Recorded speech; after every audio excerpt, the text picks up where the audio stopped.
Review for The Man Who Wasn't There, directed by Joel Coen, written by Joel Coen and Ethan Coen. A movie I've never seen before till a few days ago. The synopsis: a chain-smoking barber blackmails his wife's boss and lover for money to invest in dry cleaning, but his plan goes terribly wrong. That pretty much sums it up. Not a massive spoilers in there, because I think it's pretty obvious what's going on. So basically, Billy Bob Thornton is married to Frances McDormand. She's having an affair with James Gandolfini. Billy Bob Thornton's a barber. He works for his brother-in-law, Michael Badalucco, and his sister's Frances McDormand. So, and he's a chain smoking. I mean, he's smoking in almost every scene in the movie. He's kind of in like a loveless relationship. I mean, they don't hate each other, but they don't seem like they're really into each other much. Frances McDormand and Billy Bob Thornton. And then she starts seeing Gandolfini. He figures it out, and then he is a guy walks into his shop, Joe Polito, Coen brothers' favorite, who died a few years ago, right? Oh wow, 2016. Okay, it's a while ago. Cancer. R.I.P. He's in so many Coen brothers movies, and he's sitting there getting a haircut. He has this fancy toupee, and he's kind of saying that he came here to get money from an investor for dry cleaning, which is a new thing. He's like, it's amazing they can clean the clothes without using water, and he says it fell through, so this was like a bust. He's like angry. Then Billy Bob Thornton blackmails Gandolfini for $10,000, and Gandolfini already was going to invest with Joe Polito, but he didn't want to do it because he thought the guy was a crook. And he ends up giving the money or leaving it in like somewhere for Joe Polito, who he thinks is blackmailing him, but it's really Billy Bob Thornton. And then he gives the $10,000 to Polito to invest in dry cleaning. And that's pretty much the plot. And then things don't turn out as planned. So it's a pretty good movie. It's beautifully shot by Roger Deakins. Just every scene. I mean, it's in black and white. It's just a gorgeously shot movie.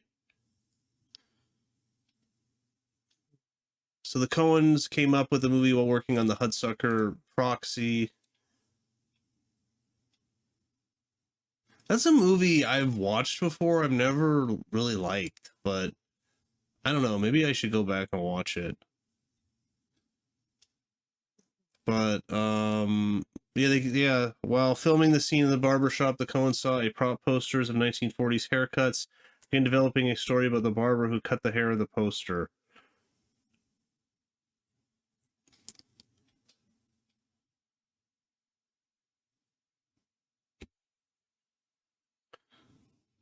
So the Coens called Billy Bob Thornton to say the brothers had a film for him. He said, "What's it about?" Thornton asked. "It's about a barber who wants to be in the dry cleaning business," was the reply. He said, "I'll take it." He's been a long fan of the Coens, having famously remarked, "They just don't suck." Yeah, I really like Billy Bob Thornton. He's an awesome actor. So he agreed to do the job without even reading the script. Oh, the movie was filmed in color, then printed in black and white by special processing. At least one print was released with the film in color due to an error at the lab. Oh, that's interesting.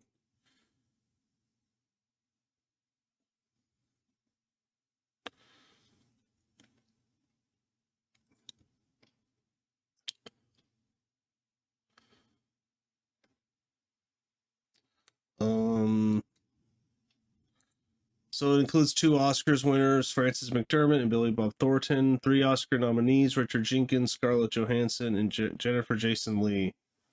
Yeah, but she's just like a voice, like for like 5 seconds. But Roger Ebert gives it 3 out of 4 stars. Again, I'm like always agreeing with Roger Ebert. I think that's fair. I don't think it's an amazing movie. I think it's a pretty good movie.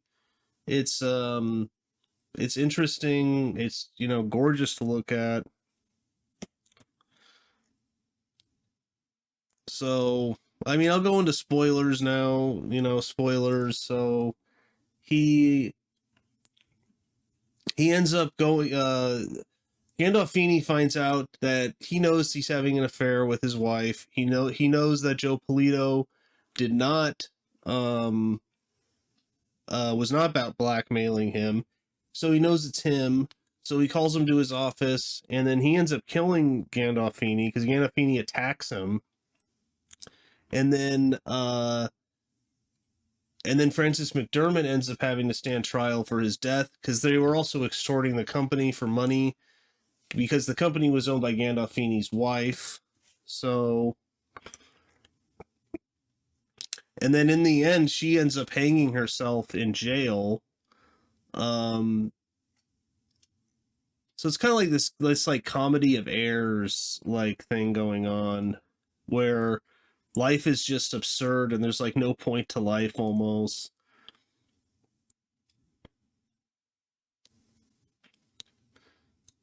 So Roger Ebert says the man who wasn't there is so assured and perceptive in its style, so loving, so intensely right that you can receive on that frequency. The film is like a voluptuous feast. Yes, it might easily have been shorter, but then it would not have been this film, or necessarily a better one. If the Coens have taken 2 hours to do what hardly anyone else could do at all, isn't it churlish to ask why they didn't take less time to do what everyone can do?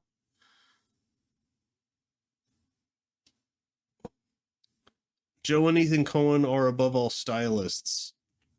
The look and feel of their films is more important to them than the plots, which in a way is as it should be. Here, Michael Cement is right, and they have devised an efficient 90-minute story and stretched it with style. She didn't used to take extra time in Hollywood, it came with the territory. Style didn't used to take extra time in Hollywood, came with the territory. Film noir is rarely about heroes, but about men of small stature who are lured out of their timid routines by dreams of wealth or romance. Their sin is one of hubris. These little worms dare dream of themselves as rich or happy as the title hints. The man who wasn't there pushes this one step further into the realm of a man who scarcely exists apart from his transgressions. I kill, therefore I am. And he doesn't even kill who or how or when the world thinks he does. Although there is certain justice when he receives his last shave. Yeah. I mean, I won't get into the whole plot. Scarlett Johansson's in there.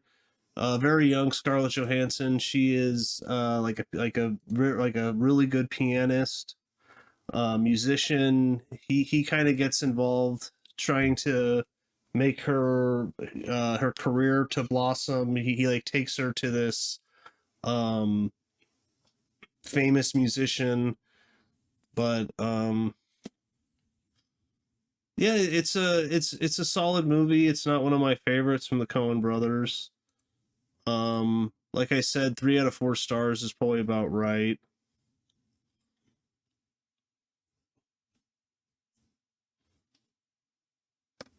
It has a really weird scene with like an alien spacecraft, and James Gandolfini's wife, after he dies, she shows up at Billy Bob Thornton's door, and she says that she knows his wife didn't kill her husband, and she thinks does she think the government killed him? Because she was like, me and him went on a vacation out into Oregon, into the countryside, and we ended up seeing a spacecraft in the air, James Gandolfini was never the same since. He's acted weird since, and she thinks that like they were being followed by government men, and I think she thinks that they killed him or that the aliens killed him. And then later on in the movie, he's kind of having a dream sequence where he's in jail, and then he escapes from jail, and there's a spacecraft right outside, and then it just flies away. So there's this weird like kind of alien um undertone going on in the movie. So it's kind of random and strange. I don't know if there's any other Coen brother movie that has an alien spacecraft in it. So, but I guess that's kind of the times. I mean, it's in the 40s, I think. Ebert was saying so, like the late 40s, early 50s, kind of. Alien sci-fi was big then. The craft definitely looks very like 50s alien. So, but yeah, man who wasn't there. Really good cast. Solid movie, interesting movie. Has James Gandolfini. Unfortunately, he's not around anymore. I think it's the only movie that he's in with the Coen brothers. So, but yeah, check it out. Let me know below if you've seen the movie, or if you're a fan of the movie. What's your favorite Coen brothers movie? Mine's got to be The Big Lebowski still, but they've made so many good movies, and I think I'll continue watching them and reviewing them. So, but that's about it, and I'll see you next time.